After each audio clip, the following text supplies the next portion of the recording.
그의 나라와 의를 구하라. 그리하면 이 모든 것을 너희에게 더하시리라. 그의 나라와 의를 구하며 그분 뜻대로 살아가니 700만 원과 1천만 원 헌금이라는 결과가 나왔습니다. 마태복음 6장 33절 말씀이 추상적이었던 분들에게는 참 좋은 경험이 되지 않았을까 싶습니다.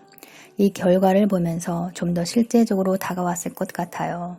돈의 액수를 보지 말고 그의 나라와 의를 구하는 자들, 먼저 순종하는 자들에게 어떻게 갚으시는 하나님이신지 그분의 일하심을 보셔야 시기질투가 없을 것입니다.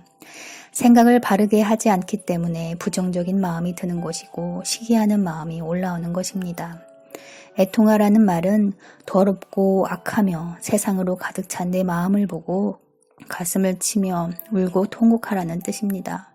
악한 마음이 끊임없이 올라오면서도 애통하는 마음도 없고 그게 죄인지도 모른다는 것, 그것이 저주 아닐까 싶습니다. 깨닫는 마음은 그분이 주시는 조명하심입니다.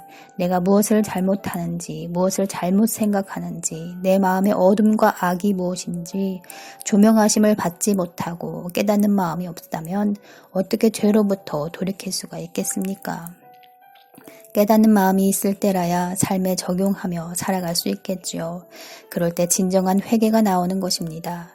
회개가 잘 되지 않는 이유도 깨닫는 마음이 없기 때문입니다. 영적인 은혜가 임하지 않기 때문에 눈물의 회개가 터지지 않는 것입니다. 참 회개가 되고 눈물의 은혜가 임해야 완악한 마음이 고침을 받을 수가 있는 것입니다. 순종하는 자에게 간절히 구하며 원하는 자에게 이런 마음들을 허락하십니다. 그러니 보는 눈, 듣는 귀, 깨닫는 마음이 없는 것이 저주이고 영적 소경이니 그 발걸음이 어디로 향하겠습니까? 영적으로 보는 눈이 없으니 늘 육의 눈으로만 보기 때문에 육신으로 반응하며 살 수밖에 없는 그 처지가 불쌍한 것입니다.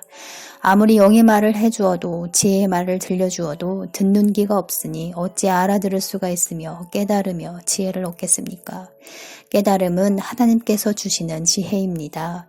그분의 마음을 알게 하시는 것이죠. 그러니 깨달음이라는 선물들이 자주 임할수록 하나님의 마음과 더 가까워지고 일치하게 되며 그분의 마음을 더 잘 알 수 있기 때문에 순종을 할 수 있겠지요. 어리석은 사람들은 지혜의 말을 들려주어도 듣는 귀가 없으니 알아들을 수가 없고 육적으로 해석하기 때문에 그 미련함을 토해내며 살아갑니다. 그러니 주님께서도 거룩한 것을 개에게 주지 말며 너희 진주를 돼지 앞에 던지지 말라고 말씀하신 것입니다. 가치를 볼 줄 아는 눈과 귀와 깨닫는 마음이 없으니 어찌 그것을 취하겠습니까? 발로 밟고 오히려 진리를 전하는 자를 찢어 상하게 하며 대적하는 것이겠지요.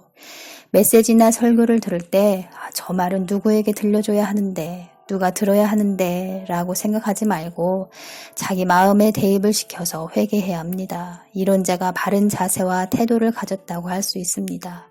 하나님께서는 각 사람의 마음 자세와 태도를 보십니다. 태도와 자세가 좋은 사람들이 양육도 잘 받게 되며 바르게 성장하는 것을 봅니다. 비록 더딜지라도 말입니다.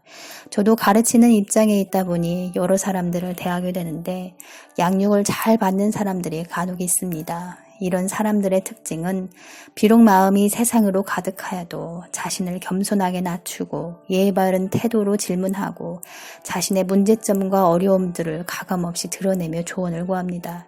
자신의 문제점이 무엇인지를 배우기 때문에 바르게 성장할 수 있겠죠. 이런 자들에게 하나님께서도 은혜를 더하여 주시는 것을 봅니다. 겸손히 자신을 낮추니까요. 자세와 태도가 불량한 사람들에게는 영적인 은혜가 잘 임하지 않는 것을 봅니다. 왜냐? 가치를 볼 줄 아는 눈도 그것을 소중히 여길 마음도 없기 때문입니다. 혼적인 위로나 은혜만 받고 진리의 도를 실천할 마음은 없기 때문에 그 중심을 보시는 하나님께서도 은혜를 주시지 않는 것을 봅니다. 정확무오한 하나님이십니다. 법대로 행하시는 공의의 하나님이십니다. 사랑으로 채찍질하며 징계하시는 하나님이십니다.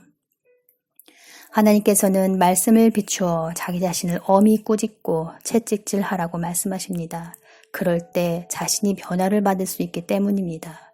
그러나 어리석은 사람들은 마음의 시선이 늘 남을 향해 있기 때문에 메시지나 설교를 들으면서 이러쿵 저러쿵 판단하는 죄를 범합니다.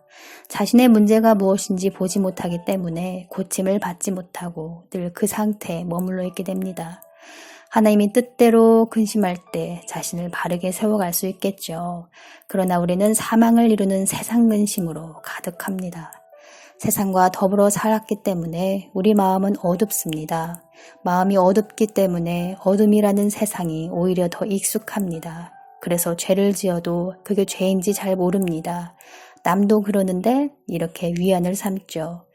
깨닫는 마음, 조명하심이 없기 때문에 죄를 지어도 악한 마음이 들어도 죄를 죄로 여기지 않고 오히려 당연히 여기며 다른 사람도 그렇게 느끼지 않냐고 반문하고 오히려 상대를 판단하고 정죄하지만 마음이 비슷하니까 비슷하게 느끼는 것입니다. 예를 들어 시기질투가 가득한 두 사람이 만나면 서로 통하기 때문에 둘이 얘기를 하면 서로 대화가 잘 됩니다. 그러나 한 사람이 잘 되는 것을 보면 그중 한 사람은 또 시기질투를 하겠죠. 그러나 긍정적인 사람과 부정적인 사람이 대화를 하면 서로 대화가 안 됩니다. 이견이 있기 때문에 누군가는 입을 다물어야 합니다. 대화가 통하지 않기 때문에 긍정적인 사람은 부정적인 사람을 멀리하는 게 당연합니다. 신자는 불신자와 대화가 되지 않고 영적인 자는 육적인 자와 대화가 되지 않습니다. 서로 화합할 수 없기 때문에 멀어질 수밖에 없는 것이죠. 예수님 믿고 세상 친구와 멀어진 자들이 아주 많을 것입니다. 같은 이치인 것이죠.